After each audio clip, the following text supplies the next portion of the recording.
नबी अलैहिस्सलाम ने फरमाया एतदिलू फी सुजूदी, जब सजदा करो बड़े एतदाल के साथ करो। जैसे मैंने पहले आपको कहा कि रकू और सजदे में कमर सीधी होनी चाहिए, सजदे में भी आपकी कमर सीधी हो। वो जो गोलाई वाली कमर बननी है वो तो होगी, मगर उसके साथ जो नबी अलैहिस्सलाम ने एक अलहदा हदीस में फरमाया जब सजदा करो तो तुम्हारी हालत कुत्ते की हालत जैसी ना बने।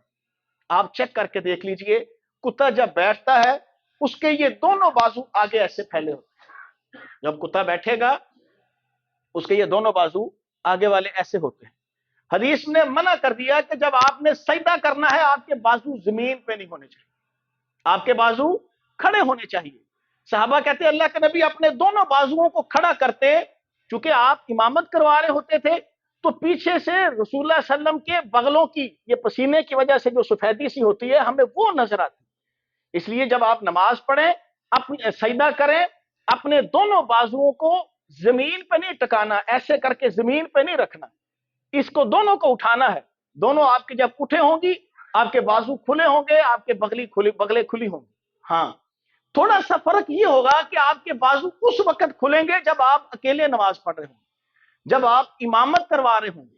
बाजू ऊंचे ही रखने हैं, बाजू जमीन पे ना जाएं। बदकिस्मती देखिए, हमारी औरतों को कहा गया कि नहीं बाजू जमीन पे रखना है। भाई वो क्यों? अल्लाह के नबी ने तो सबको कहा है कि जो शख्स भी नमाज पढ़े अपने बाजुओं को कुत्ते की तरह ना फैलाए, अपने बाजुओं को उठा के रखना है। हमने कहा नहीं तू कुत्ते की तरह फैला, तू बीबियां तेरी खैर है। इन्ना लिल्लाहि व इन्ना। उन बेचारियों का क्या कसूर है?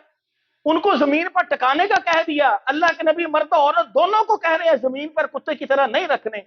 उन बेचारियों के बाजू हमने वैसे रखवा दिए। और बाज हमने मर्दों को भी देखा, वो भी नमाज पढ़ते हैं, उनकी ये कोहनियां जब सजदे में जाते हैं घुटने से लगी होती है, घुटने से भी ना लगा। इसको ऊंचा करें, इसको फैलाएं। अगर अकेले हैं तो इतना फैलाएं कि आपके बाजू खुल जाए। जमात के अंदर है, दूसरे साथी के साथ खड़े हैं, फिर मुमकिन नहीं है कि आप अपना बाजू खोल सकें, इसलिए कि दूसरा साथी आपके साथ खड़ा है।